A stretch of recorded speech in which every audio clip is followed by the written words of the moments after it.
Back to History 103. I want to do a lecture addressing this chapter because there's a lot in this chapter. I feel like it's a little bit disorganized. And I want to make sure that you walk out understanding kind of like the major ideas of what happens to this new country we call the United States after the American Revolution. So I won't cover everything in the book because you can essentially read that, but I will cover the major kind of concepts of what direction the republic should take.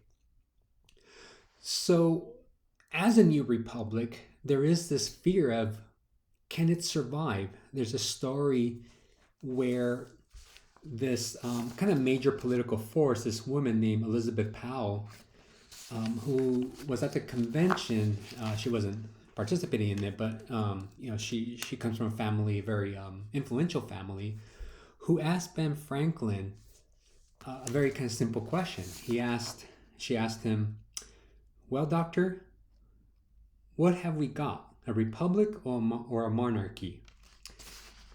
Um, and Ben Franklin replied, "A republic, if you can keep it." And it's a very telling comment, whether it's true, whether it really did happen or if it didn't. That's really irrelevant. There's a whole debate whether this conversation really happened. Somebody recorded it later, and she herself could not remember saying it because it had been such a long time. But she also didn't deny it. So the point of that quote really is: can this republic survive? It's easy when you're fighting a foreign power, right? They're fighting against the British.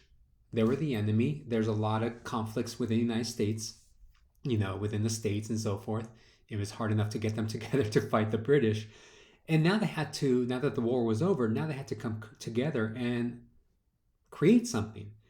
And with any organization, if you've ever participated, in local politics or just even an organization at schools or anything like that, there's always a division, right? People feel we should go one direction, another group feels they should go another direction. So as soon as the Constitution was adopted, there was a political division.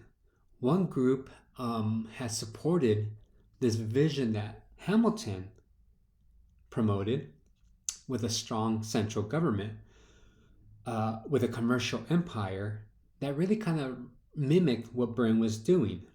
And also a republic that had a strong military in order to help it pursue economic development. So we're going to kind of address this, right? We're going to address kind of Hamilton's vision of what the United States should look like.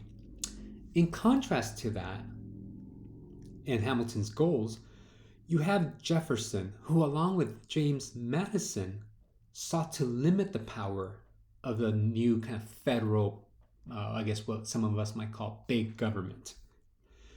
He opposed the creation of a powerful financial and military state. So that's going to be a major aspect of this lecture, right? We'll talk about briefly about Washington since he was the first president, but these two men that you have here are the ones who really create the idea of what was this new republic about. And one wins many battles, but ultimately the other one actually wins the war. So we're going to focus between the year 1789 to about 1815, give or take. This is not very specific, but it just gives you an idea of the time frame, right? So again, we won't go too much into Washington's presidency, but we will talk about it because it relates to the period. So here are the objectives for today. So by the end of class, you should be able to understand these things, right? The first one is, number one, is explain the rise of partisan politics. Nothing new, right, in American society or any society for that matter. But creating this new nation was a bit of an experiment. And ultimately, you wanted to have citizens that were virtuous and really put the needs of the country before their own personal goals. They didn't want it to be like a king, right? A king having all power. Leaders were expected to put the good of the nation above any factional interests. Unfortunately, this was not always possible. So we're going to explain this. Well, I mean, today it's become very I don't know, kind of disgusting the way politicians, kind of mock each other and stuff like that. But it is our culture today. That I guess to some extent it's no different from what happened, almost over 200 years ago, right? So what's old is new, right? Number two, we're going to define the differences between the Federalists and the Anti-Federalists, who are also called Democratic Republicans. So by the end of this lesson, the book highlights this, but again, I want to present it to you in a way that's much more digestible, that makes more sense. So you should be able to tell the difference between a Federalist and an Anti-Federalist.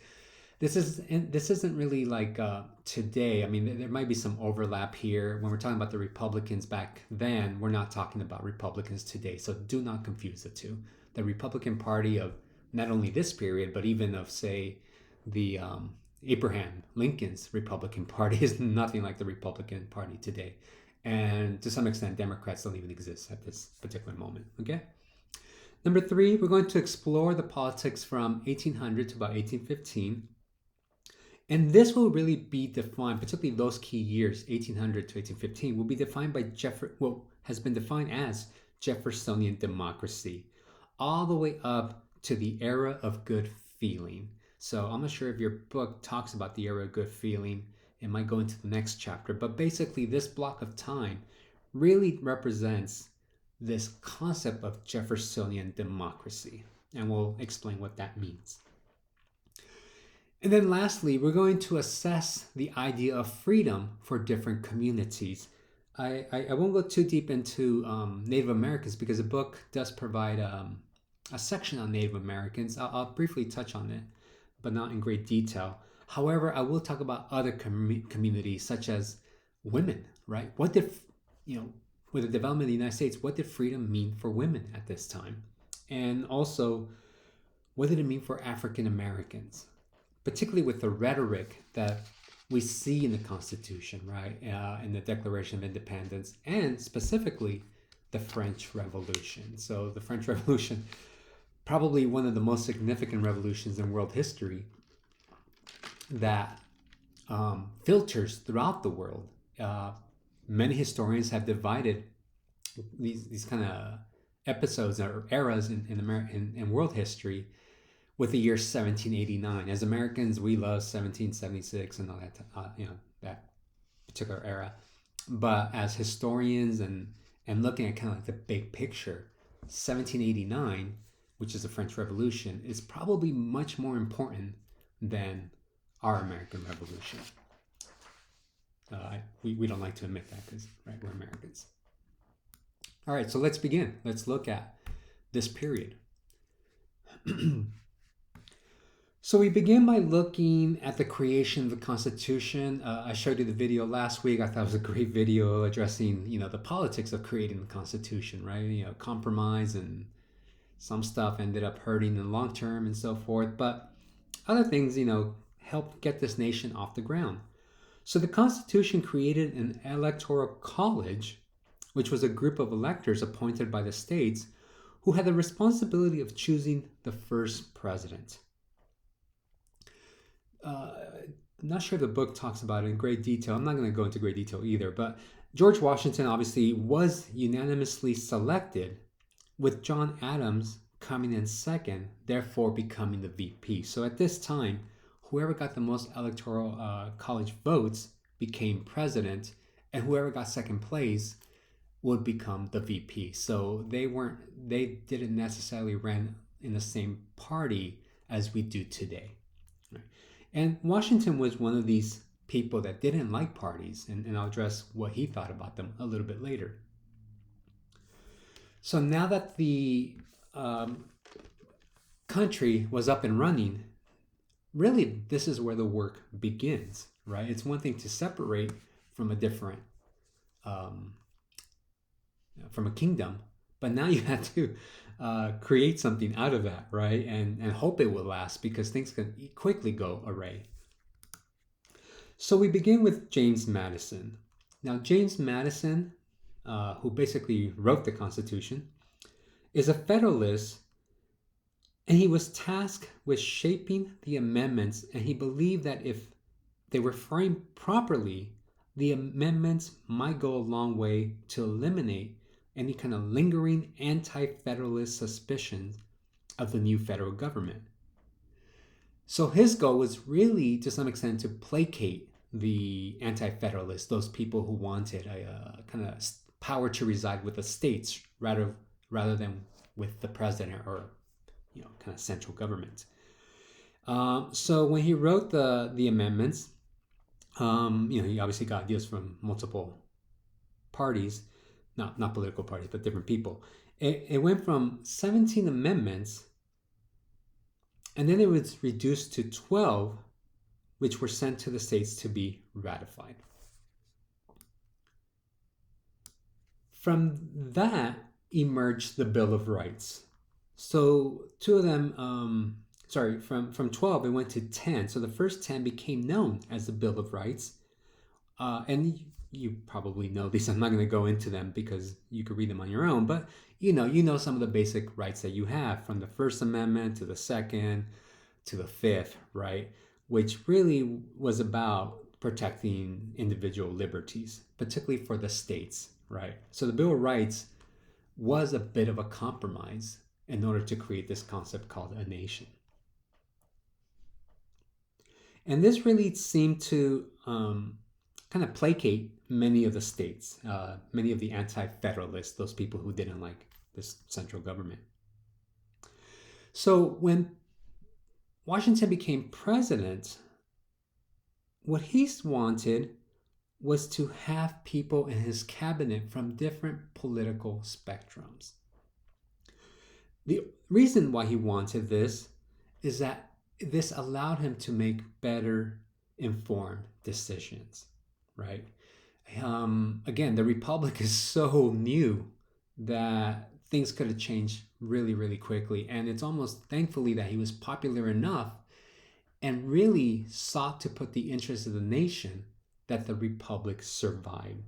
I was reading something where it goes back to Elizabeth Powell, that she held a lot of dinner parties with Washington and his wife Martha. And she, along with many, kind of convinced him to run again because the Republic was so fresh that they felt that, or at least she felt that, he needed to run again to kind of to give confidence to people that the Republic was in good hands, right? Another aspect of completing the Constitution was creating the different branches of government. Again, I won't go into great details. I'll address this kind of quickly. You had the executive branch, which created new cabinet positions to deal with foreign affairs. It created a Secretary of the Treasury for economic policy, created a Secretary of War to oversee the Army, and an Attorney General to be the chief legal advisor to the government. So not that they're creating out of thin air, but they are kind of creating this system that is very fresh. Understand that previous governments tend to be monarchies, particularly when you're looking into Europe. So this is something brand new, and it's a little bit of experimentation.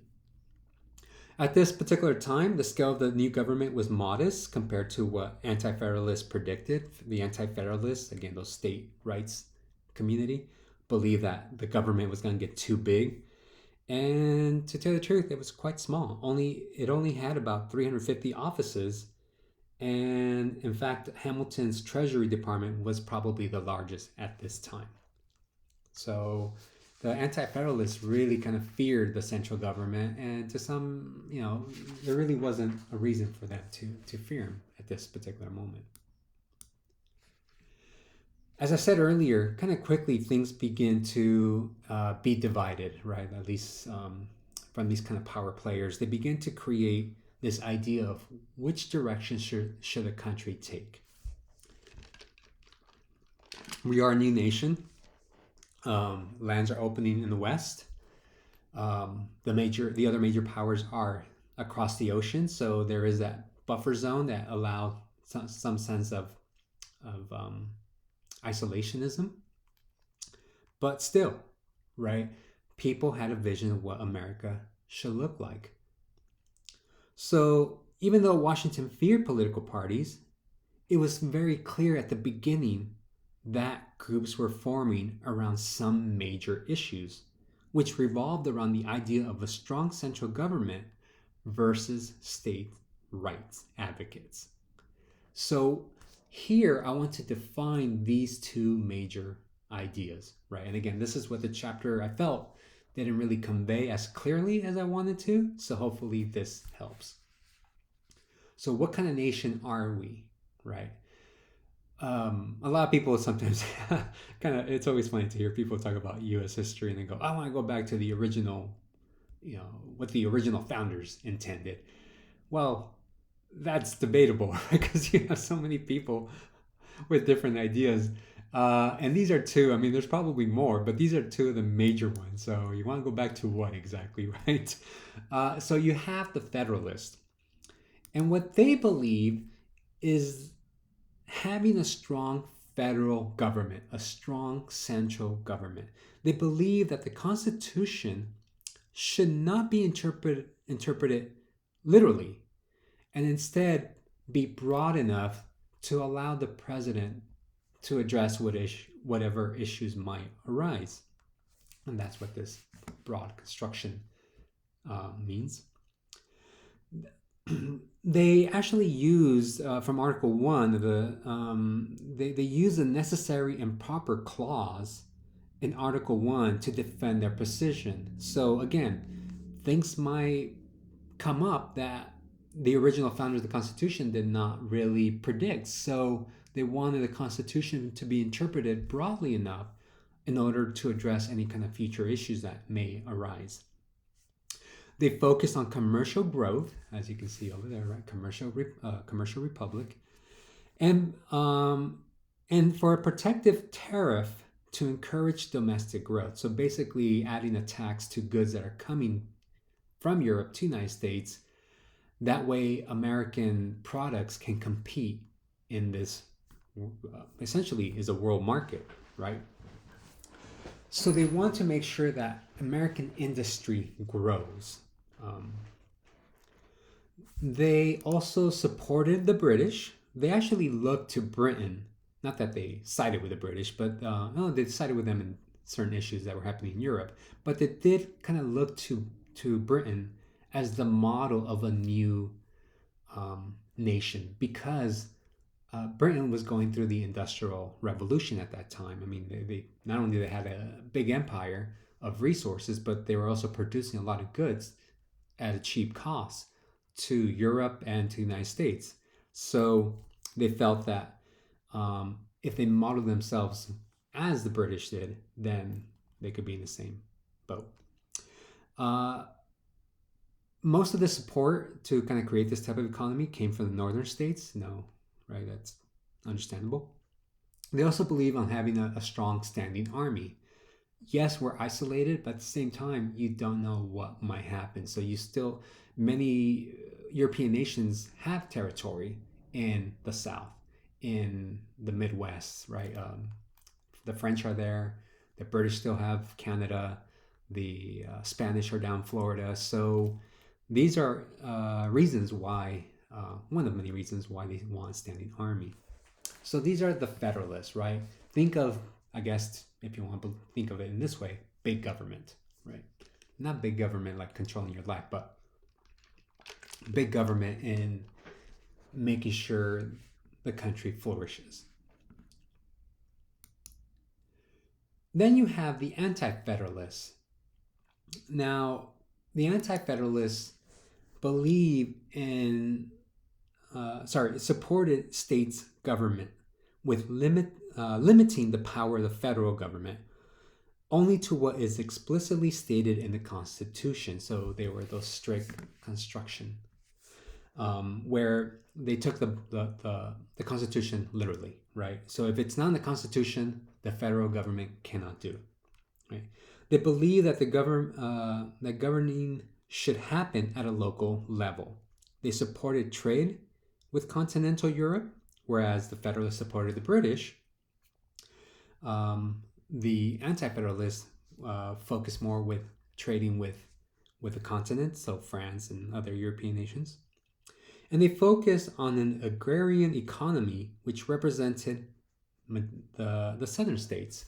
So we'll talk about what this means, agrarian republic, in a little while. But basically, the idea is that it's a bit of a contradictory term, and I'll explain it a little bit later in greater detail. But it's this notion that you produce, you grow things basically, right? And you sell, you're self-sufficient to some extent, and whatever's left over, you sell it in market, right?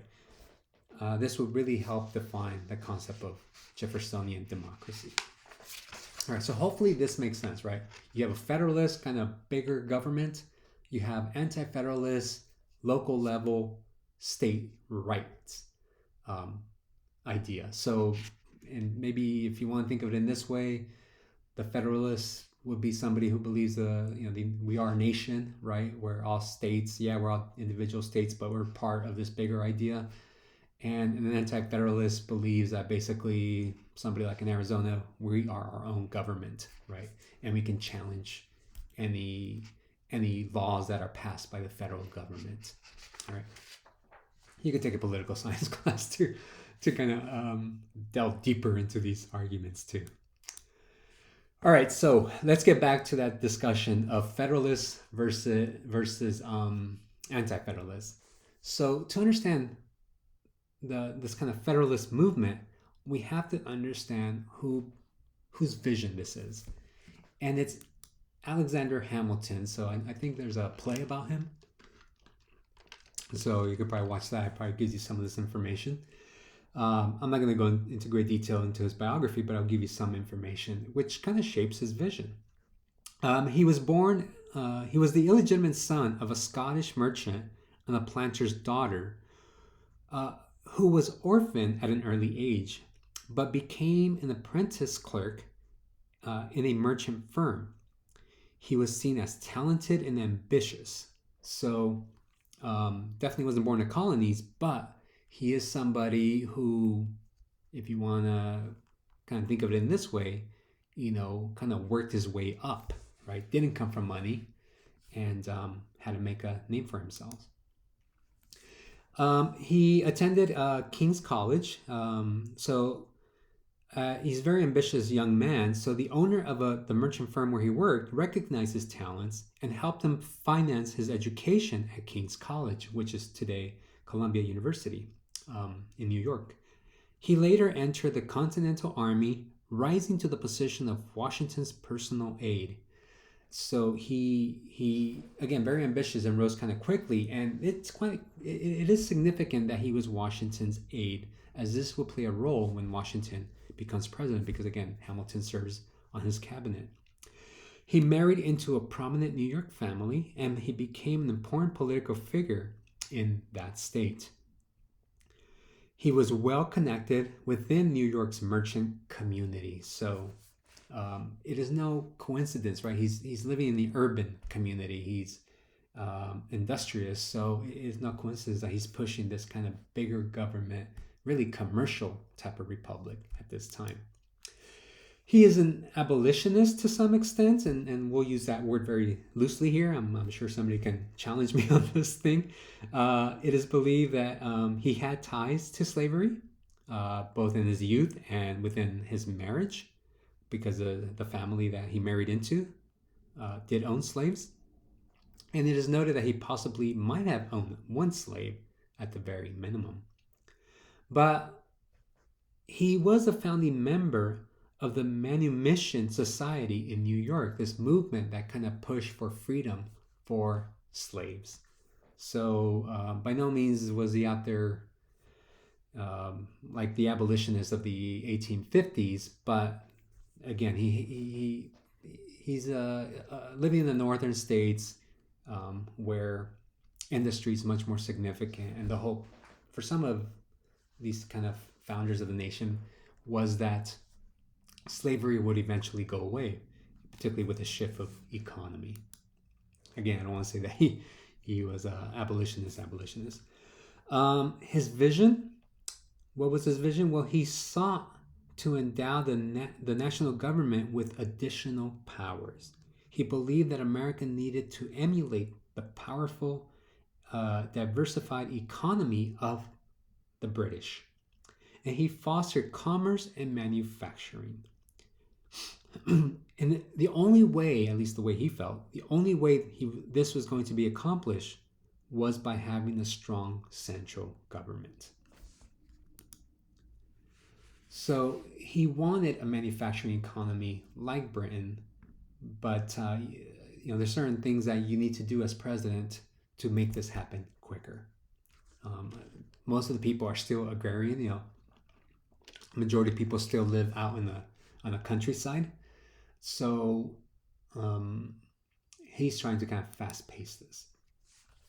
In regards to debt, because of the American Revolution, the United States accumulated a huge debt. They were swimming in debt, and about $75 million in debt. Many people in Washington's cabinet worried about this debt, right? How do you pay this back? But Hamilton saw this as an opportunity to put the United States in a modern era where debt was an essential tool of state financing. I mean, even today, debt is good. Not that he should be in debt, but when you need a credit card, right? Why? So you can have that kind of financial history, right? You don't go buy a bunch of things on a credit card. Make sure to pay your bills, but right, it kind of shows that you can manage money. But in regards to debt, he saw it as important that the United States pay back its debt. So to him, the national bank was very important. A battle actually ensued over how to interpret the Constitution, and the creation of a national bank would really be the litmus test in defining this idea. So to the anti-federalists, they argue that the Constitution does not allow for a national bank because it's not explicitly stated in there. And for somebody like Hamilton, a federalist, he argued the opposite. He said, well, you got to take it with a grain of salt. We need a national bank to build trust. So Jefferson and Madison actually advised Washington to veto the creation of a national bank and to veto the bank charter. Hamilton argued that the U.S. Constitution should not be interpreted too literally. And in the end, it was Washington who sided with Hamilton, giving him a second major victory and shaping the character of the new republic. As I stated earlier, Hamilton was an aide to Washington during the army, so they had a fairly close relationship. To some extent, Washington tended to side with Hamilton more than with anybody else,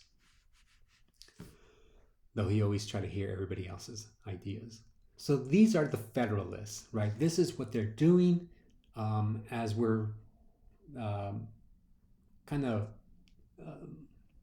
creating this concept of the United States. Now, to contrast that, you have Jefferson and the anti-federalists. So Jefferson was definitely the opposite of Hamilton. While in Washington's cabinet, he often pushed back on Hamilton's agenda. Hamilton had Washington's ear, right? There were Democratic Republicans, that's how they were defined. And as stated earlier, he believed in states' rights, where decisions were made at a local level. Now, the interesting thing about Jefferson is that he believed in this kind of small government. But we have to understand, unlike Hamilton, who kind of had to work his way up, Jefferson grew up with a silver spoon, right? He grew up with every advantage and every opportunity allowed to him. He owned slaves, yet believed that the true citizen was the person that worked his land. And again, that's that kind of contradictory idea, right? Because the people who are actually working his land are other human beings who have no status in this new republic. And he believed that the power of the new government would be limited to those clearly established by the Constitution, as I stated earlier, right? Hamilton believed that the Constitution should be loosely interpreted. Um, Jefferson believed that it should be literal. He wanted, again, a very kind of limited power of the federal government. When it came to people that were non-European, and again, the book has a nice section on Native Americans, right, and their position in this new republic. So in regards to people, specifically Native Americans, he believed their culture had a primitive nobility worthy of respect. This is part of the Enlightenment era that uses this concept called the noble savage. However, he was a product of the Enlightenment era, viewing non-Western cultures as naturally inferior. He wanted them to assimilate into Western culture, and he wanted them to take agricultural and cultural values as himself, and really, again, as other Europeans. He believed that Native Americans should possibly intermarry with whites, which would help take Native American land and redistribute that to white Americans. He supported trade. I laugh because, again, he's not that it's funny, but it's because he's basically trying to find a way to take land away from Native American people. All right. He supported trade with Native people, Native Americans, and granted Native Americans generous terms of credit, which would encourage indebtedness, right, get them into debt, and force Native Americans to sell their lands to pay off their debts. So it almost kind of comes off that, he wanted them to lose their land. Another goal that he had was to move Native American women from the outside space into the home sphere and focus on household manufacturing. So he wanted Native American people to assimilate. It's a very kind of complicated issue, and I'm kind of trying to summarize his major ideas. But he's trying to make them like himself. And in some parts it sounds good, in other parts it sounds horrible, right? Because he's trying to kind of obviously have their cultures disappear and have them live the way they live, even though many of them did not want to, right? Now, the major cornerstone of the Anti-Federalists, and really what would define the 1800s forward, would be this concept, the yeoman farmer. If you take anything away from the Anti-Federalists, this is what you really need to take away. So taking Native American land was part of developing this idea of Jeffersonian democracy. So when we talk about Jeffersonian democracy, we're talking about the yeoman farmer and the clearing of land to make land available, right? This is clearly outlined with the Louisiana Purchase, which will be addressed later. But again, he believed that moving west allowed this kind of Jeffersonian democracy to flourish, right? In his mind, the yeoman farmer was independent and toiled on his land, being self-sufficient, right? So his idea of democracy was that people work their own land, right? Again, they sustain themselves, and the only way this was going to work, as people are coming to the Americas or living in cities, that they needed to get land west, right? Because those lands were quote unquote empty, right? And they were going to take it from Native American people. So that was the idea of the yeoman farmer. The contradiction in this concept of the yeoman farmer was that he presented himself as an everyday humble man, but remained a rich Virginian slaveholder whose tastes were anything but common.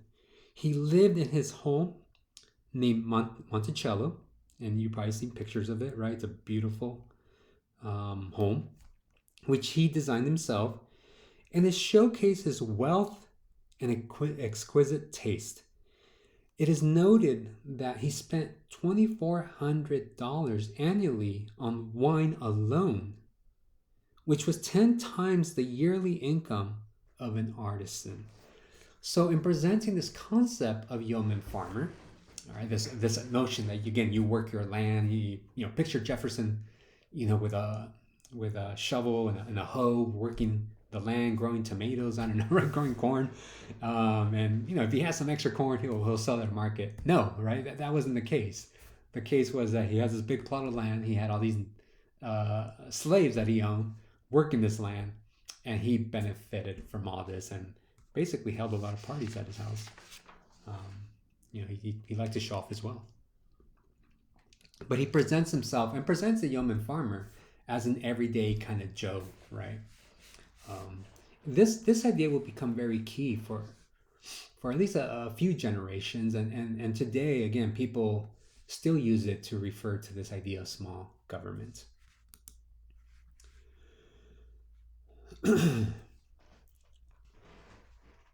Though Washington was still president when these two ideologies were taking shape under the new republic, we will find that these two concepts, the Federalist versus the Anti-Federalist, will become very toxic. Right? It will create such harsh division, which could have destroyed the nation. Right? It goes back to Benjamin Franklin's statement. Right? A republic, if you can keep it, and it got nasty quick. So by the 1790s, you have the emergence of a new type of politician. So again, prior to this, we were fighting the British. Now we're fighting ourselves.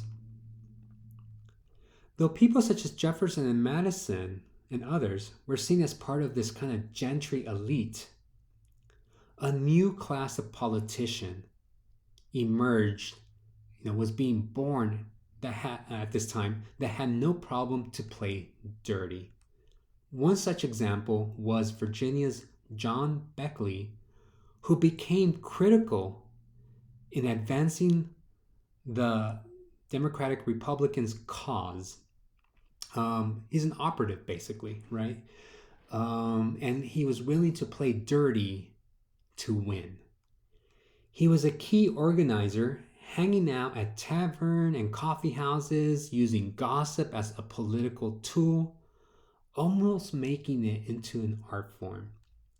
For example, he actually leaked the information about an adulterous affair that Hamilton was having with the wife of a shady financier, which was picked up by the press and really weakened Hamilton. I mean, we kind of see these type of characters today, right? It's kind of really nasty politics. I mean, I still remember, those people that are running for office, particularly for president, right? We kind of held them to a certain standard. I mean, I still remember McCain when he was holding a forum and somebody made fun of Obama. This lady was asking him a question. He's like, Obama's a Muslim and loves, some other country. I don't know, whatever, right? All those kind of stereotypes that people had of Obama. And McCain goes up to this lady and stops her mid-sentence. He says, no. Obama, he's a good Christian. He's a good man. But we just have different political views. I mean, that takes character, right? Our own senator rose above the trash, right?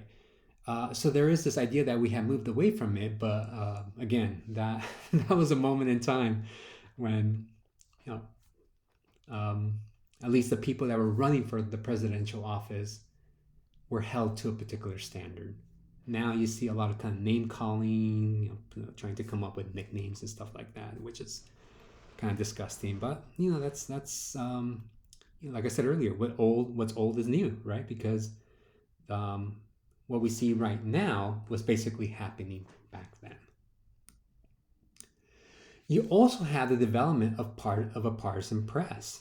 Today, no different, right? You have Fox News, which tends to be very conservative. You have MSNBC, which tends to be more liberal, right? So, by the 1800s, a number of newspapers increased from about 100 in 1788 to about 200 by 1800, with many of them taking a political position either with the Federalists or the Democratic Republicans, with both movements utilizing them for their political gain.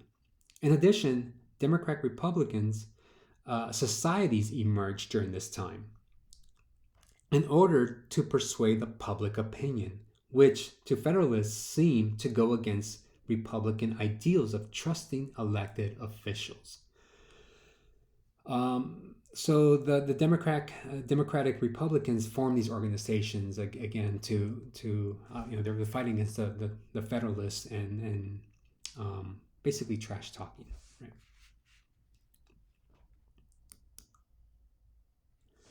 So one event that kind of falls within the spectrum of federalism, Federalist versus Anti-Federalist, is the Whiskey Rebellion. So, in order to pay back the debt that the United States had incurred during the American Revolution, the government had to come up with ways of raising revenue. Right, one of them is taxation. Right, that's really the one of the only ways. So Hamilton proposed a whiskey tax, and this really impacted certain sections of the United States, particularly Kentucky and Pennsylvania. So, with a nation trying to recover from the revolution and a divided base on ideology forms of government, the Whiskey Rebellion reflected the partisanship in this new nation. As noted earlier, Hamilton implemented a whiskey tax to pay for the debt of the revolution, which people in Kentucky and Western Pennsylvania protested because this was their means of survival due to the lack of having paper money. So particularly since it's the frontier, they use this whiskey as almost like a barter system. And for them, they could transport whiskey cheaper than they could transport grain. So to produce whiskey was better for them than grain. And had a higher cost because it's a finished product. The protest quickly escalated that by 1794, 500 Western Pennsylvania farmers armed with muskets marched on the home of the tax collector John Neville, whose house was burned down. Federalists blamed the Democratic Republican societies for stirring up discord. So the question was how to deal with this rebellion, particularly because we were so young. And this could easily get out of control, right? You don't want to just go around killing farmers because then it really kind of looks bad. But you also can't just let this rebellion take shape. So Washington had a very tough decision to make. So he opted to have the rebels peacefully stand down, which essentially failed. He told them basically go back home, but they didn't. So it failed. So he had to send in the militia, and he arrested about 150 of them, with 2 people being convicted of treason. However, because this is a new republic, and he didn't want these 2 treasonous members to become martyrs, he ended up pardoning them. So the Whiskey Rebellion kind of fell into this fight between federalism and the Anti-Federalists, right? With the federal government having the power, the big government, to kind of squash this rebellion, to impose a tax, and the Anti-Federalists saying, you can't do this to us. Again, the book might talk about the Whiskey Rebellion, but this, again, I want to show you how it fits within this bigger picture. So in the election of 1796, the Electoral College elected John Adams to be the 2nd president of the United States, who was a Federalist. This concerned Democratic Republicans, as Washington had often adopted most of Hamilton's Federalist agenda. It was a very closely fought battle and very bitterly divisive one, with John Adams winning by only 3 electoral votes. So Washington, stepped down after his second. He could have continued, but he didn't. And again, this notion is putting the nation before himself. As I stated earlier, he wanted to stop by the first one and continued after being pressured. And now John Adams comes into office. And right before Adams takes the position of president, Washington sought to, in his farewell address, he sought to rise above party factions while president. And his farewell address, which was widely printed in newspapers across the nation, he attacked the growing partisanship and regional tensions in American politics.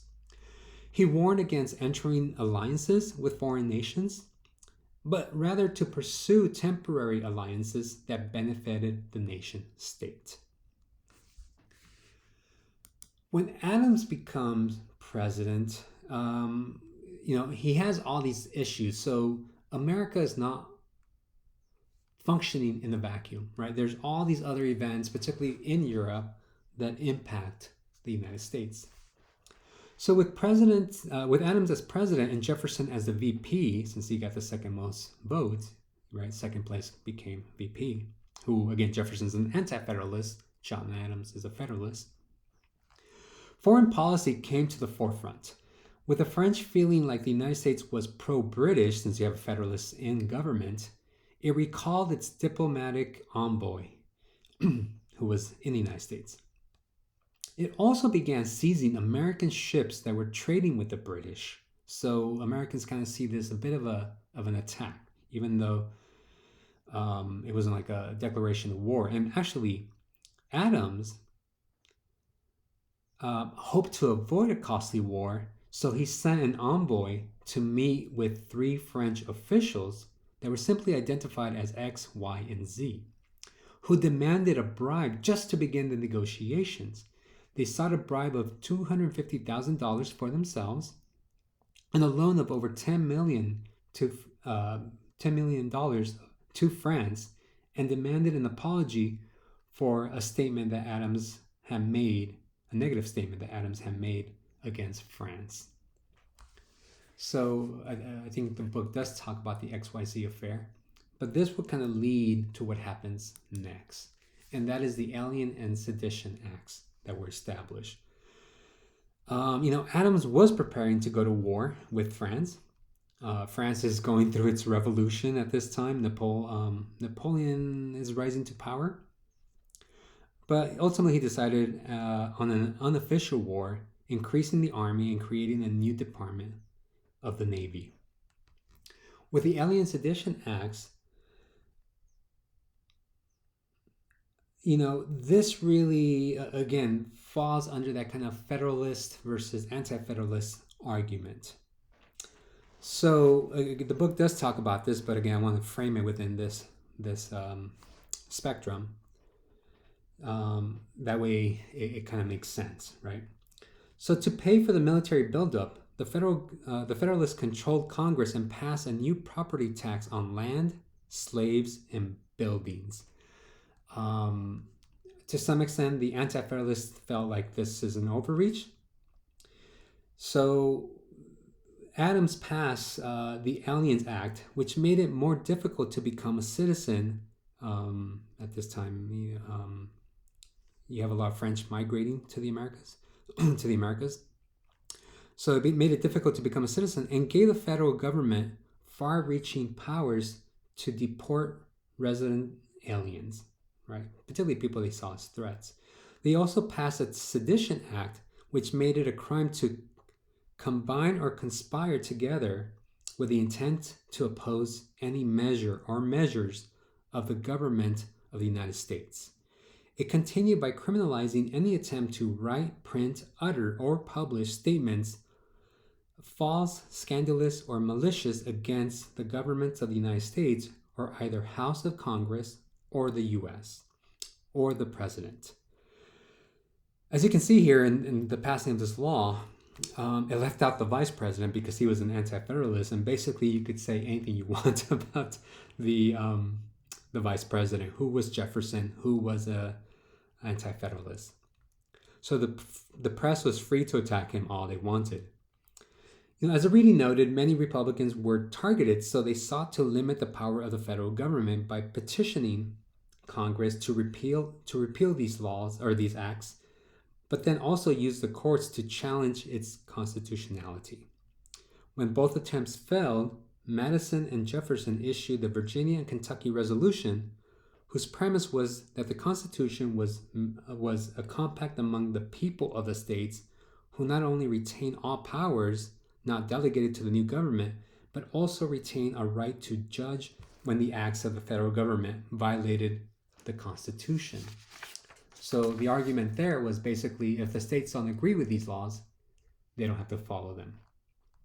And to some extent, many of these laws were not followed, right? These acts. So if somebody made a disparaging comment, some of these states would not prosecute these people. What was accomplished was to establish the foundation for subsequent arguments about states' rights. And it also said to define what the First Amendment was about regarding the freedom of the press, which still impacts us today. I mean, there is this sense that the Alien and Sedition Act was a major overreach and it went against the Bill of Rights.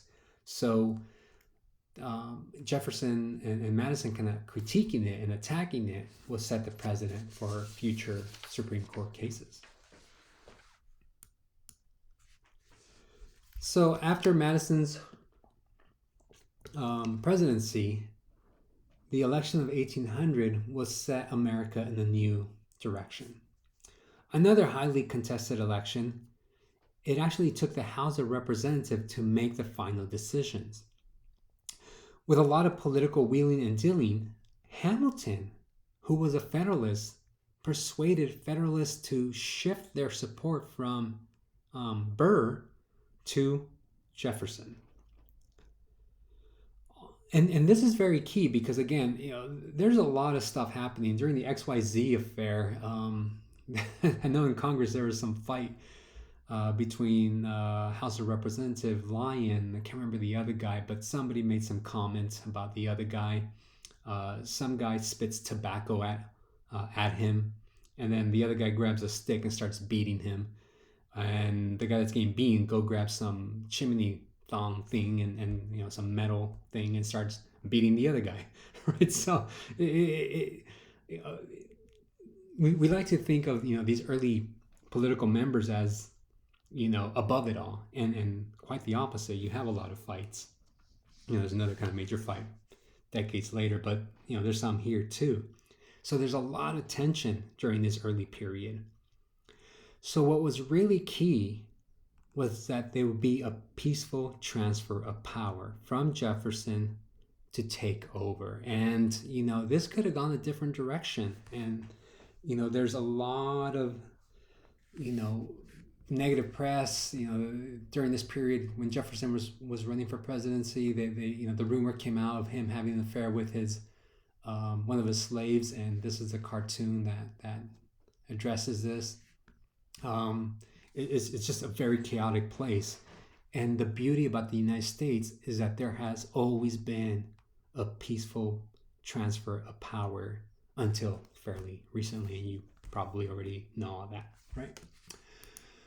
So the election of 1800 was really a major kind of political shift with Jefferson in office. He believed, as I stated earlier, right, kind of small government, at least states' rights type of government. He kind of implemented this idea of empire of liberty. Many had hoped that Jefferson would radically restructure the balance of power between the states and the federal government. However, he actually did the opposite, and people were greatly disappointed. He kept Federalists in power, except those that were corrupt, inept, or who were an obstacle to his goals. With the Sedition Act, he just refused to indict anyone who broke the law, and he pardoned those that were convicted. And essentially what he did was wait for the law to expire during his tenure. So even though he promoted this idea of small government, he actually did have aspects of a central government. He sold federal land, he sold federal government interests in the National Bank, and he sold Western land along with implementing important tariffs to make up for the loss in revenue. He slashed the Army and he slashed the Navy budget. An example where he kind of went against his principles would be the Louisiana Purchase. This was something where it's not explicitly articulated in the US Constitution where the president has the power to do something like this. But Jefferson wanted to realize his concept of the yeoman farmer. So he pushed for Western expansion, and he sent a delegation to France to purchase the port by New Orleans on the Mississippi River. However, they were surprised that Napoleon actually wanted to sell all of the Louisiana, and this almost seemed a little bit too good to be true to him. But in order to pursue such a purchase, Jefferson needed to go against his strict construction idea of the Constitution, right? If it's not in the Constitution, you can't do it. And he said, well, let's see if we can create some laws to kind of amend the Constitution so I can do this. That didn't work, but he basically just bypassed process and decided to purchase it for $15 million, doubling the size of the United States. So again, yes, he was a small government, but when it was beneficial, he used the power of the central government to do what he wanted, which was buy Louisiana. Another example was the Embargo Act of 1807, and this would kind of take us into the war. So this kind of goes after the Jefferson's presidency. With the French and the British at war, the United States basically took advantage of this because they felt they can sell to both groups, right? If they're at war, they are not producing as much. So this benefits the United States because they are producing and they can go sell it to these places, right? These two countries or kingdoms or whatever they are, right? So the United States actually stays neutral, kind of following Washington's advice, selling to both. However, both of those countries, the French and the British, felt like this went against their interests. So they established a blockade, particularly the British, who boarded American ships and searched them and took the cargo without any compensation. In addition, they forced many of these merchant seamen to serve in the British Navy. So even though they were not British citizens, when they were captured by the British, they had to serve in their navy, enter a war that they had nothing to do with. So between 1803 to 1812, the British Navy abducted and impressed, kind of forced them to be in the Navy, 6,000 Americans. Jefferson imposed the Embargo Act, depriving the British of American goods. Unfortunately, export dropped for the United States from 108 million in 1807 to only 22 million in 1808.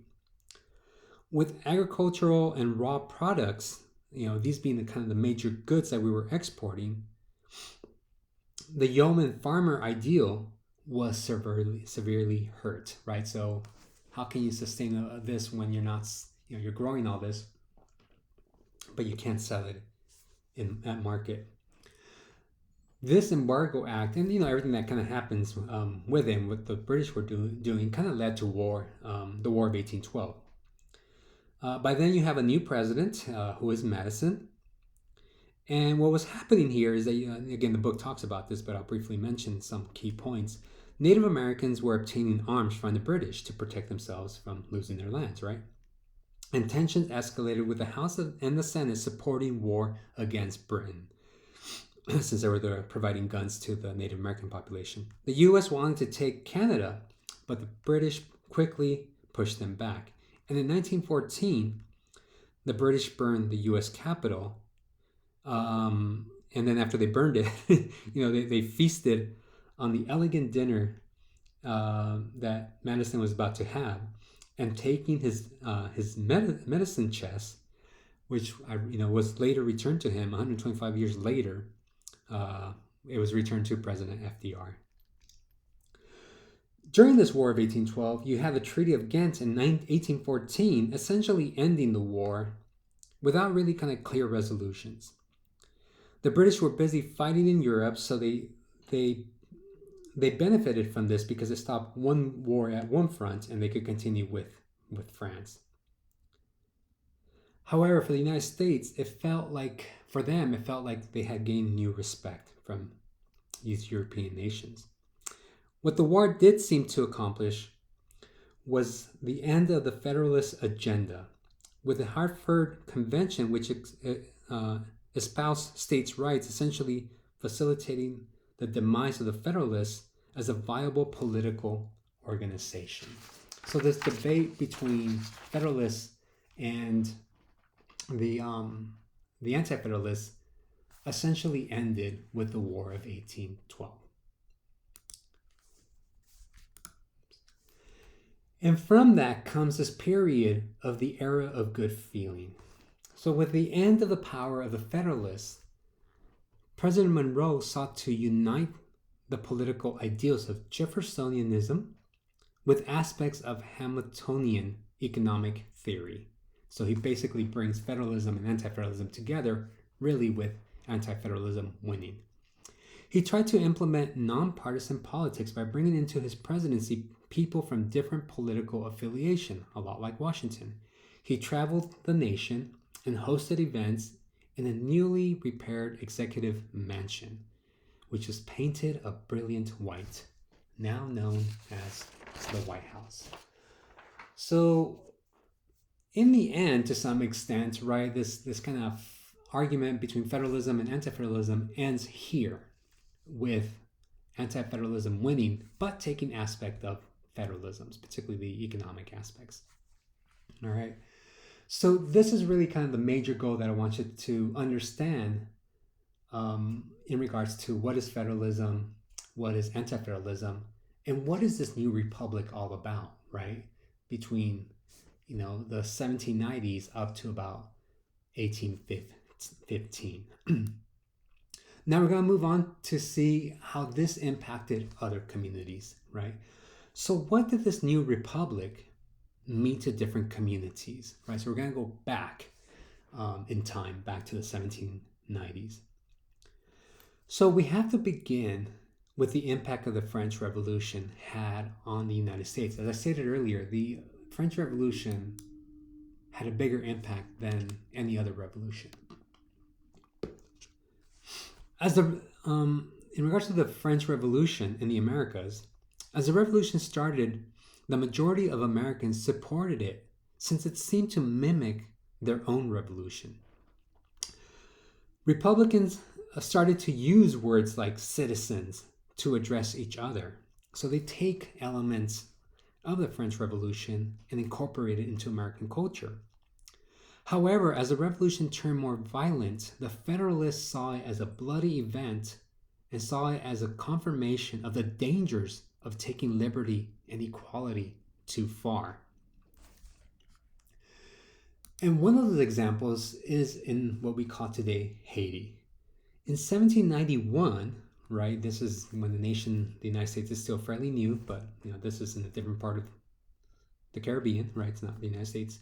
In 1791, slaves rose up against their French masters, and Americans were torn as to who to support. And this is difficult because, again, these people are fighting for freedom just the way Americans were.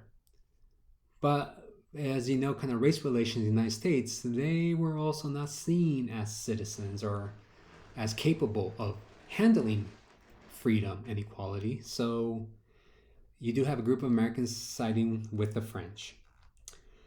As the tide turned and it looked like the former slaves had the upper hand, George Washington's administration accepted the need to establish stable relations with this new government. The Democratic Republicans, who were pro-French, sided with the French elite to put down the revolt due to their support of slavery and feared that it would spread to the states, even in the North, as Congressman Albert Gallatin of Pennsylvania stated, some of these ideas might spread their views among the Negro people in America and excite dangerous insurrectionism among them, quote unquote. Right, so the anti-federalists actually were against this uprising because they supported the French government, and they saw this, as the slippery slope, right, of other people wanting the same things that they had. Regardless of the position, though, even those that were opposed to slavery during this period were not able to imagine, African people or African Americans or African people from Haiti as equal to them in any way. Now, you had the French Revolution, and you have this revolution at this island in the Caribbean. So how does this impact African people, African, I guess, Americans, you can sort of call them that, here in the States? Well, one kind of major movement that you have is Gabriel's Rebellion. In 1800, Gabriel, who was a Virginian slave, who actually had a lot of freedom. His owner gave him a lot of freedom. He was a bit of an artisan too. This Virginian slave formulated a bold plan to seize the state arsenal in arms, and give them to other slaves so they can revolt their status as slaves. Now, it is noted that he was influenced by both the French Revolution and this revolution in Saint Domingue,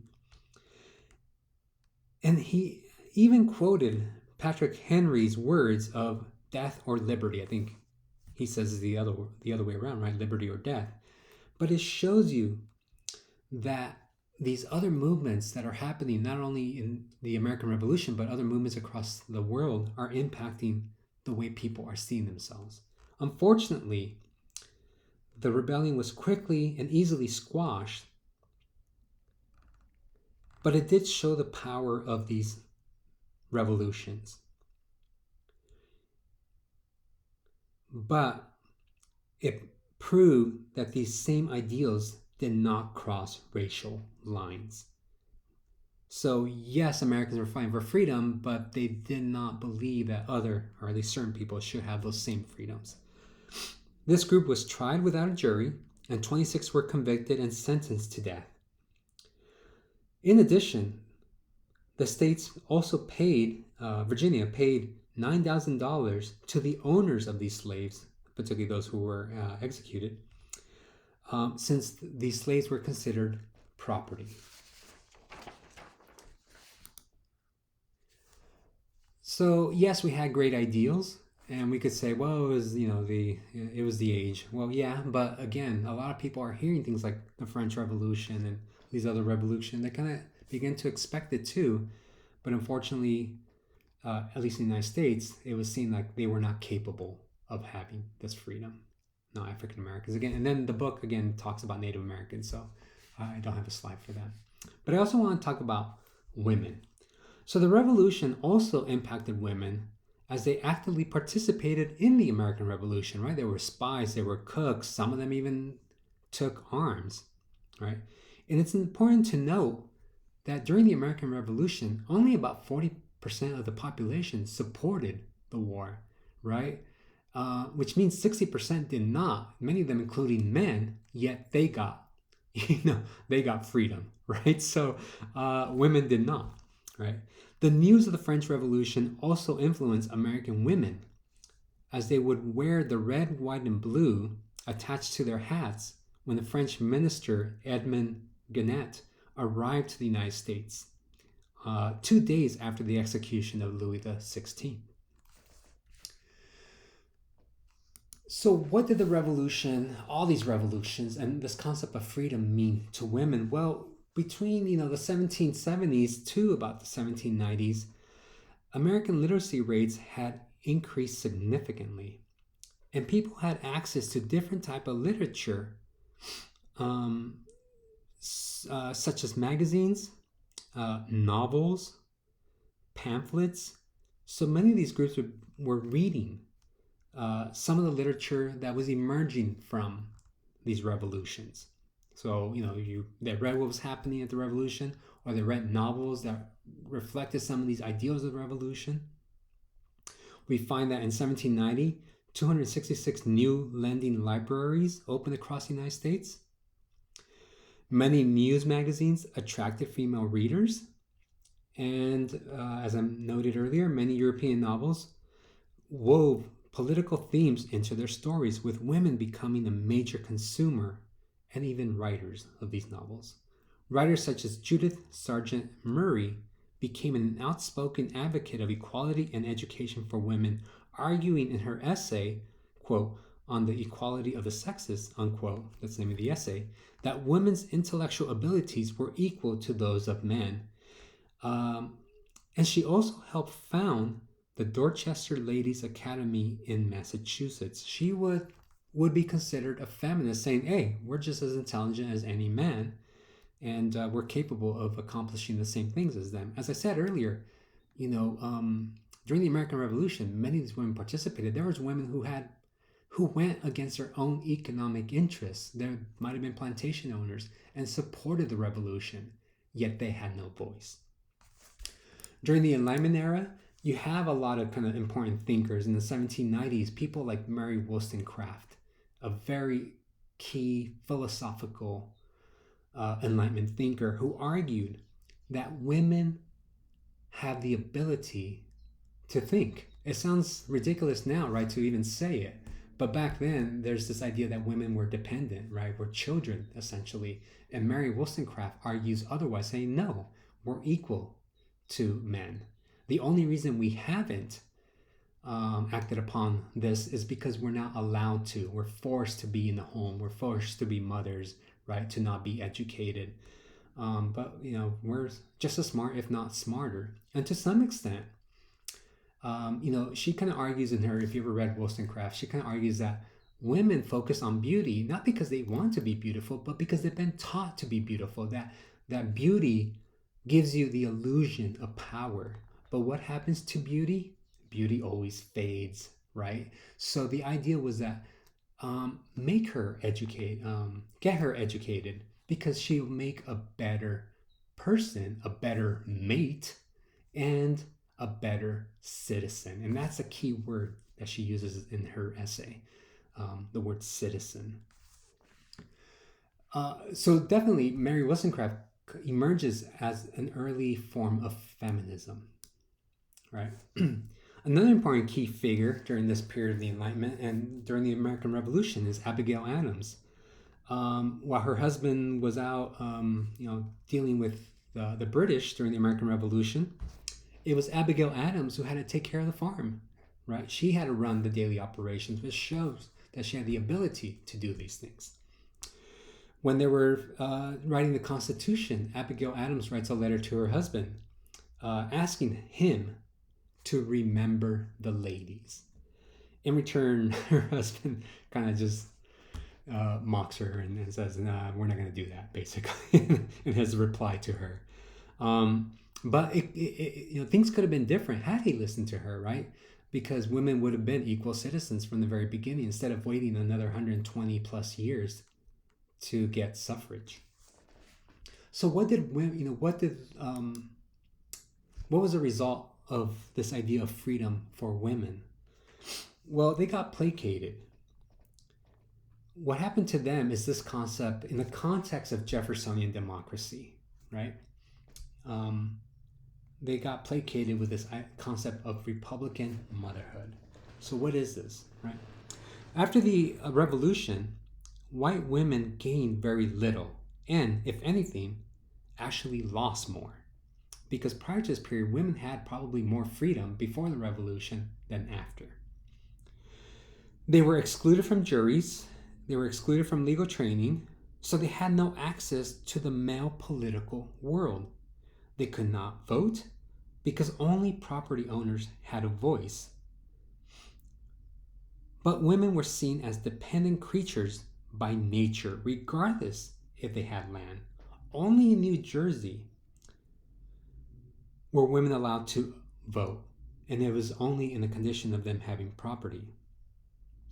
But it was kind of quickly done away by the 1800s, arguing that women were essentially easily manipulated by men.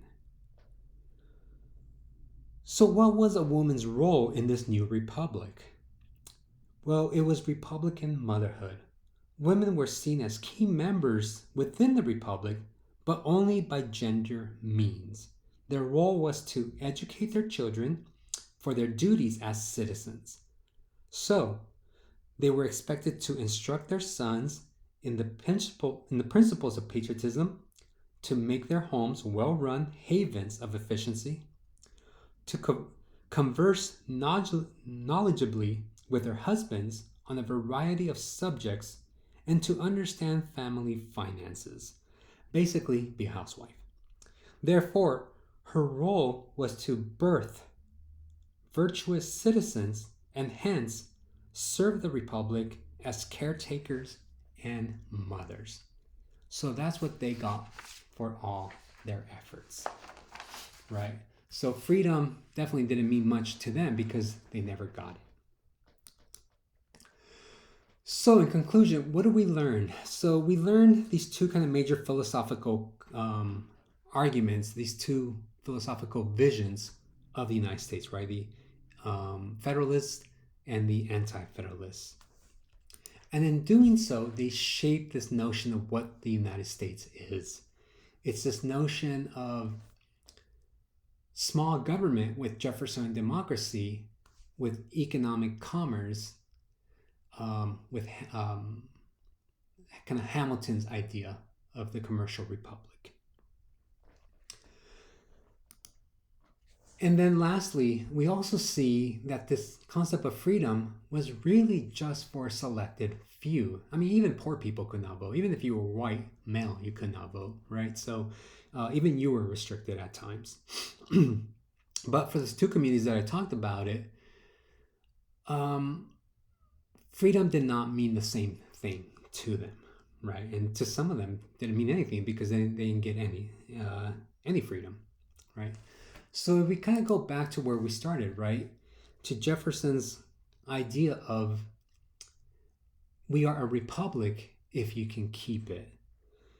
It is very telling because America needed to change and definitely needed to give freedom to other communities so they could feel like they have something invested in this concept that we call the United States. His statements are also very telling because many of these founding fathers, even today, you hear this in the news, argue that the republic is very fragile and it could easily go away. And if you follow politics right now, you see it, right? You feel it. That, we have this emergence of going against some of these principles that were established back then. And that's the scary thing. And that's why I think Benjamin Franklin's statements, if he said it or didn't, doesn't really matter, right? But the statement itself is significant, not only back then, but also today. All right, so I'll stop it there and make sure to take the quiz.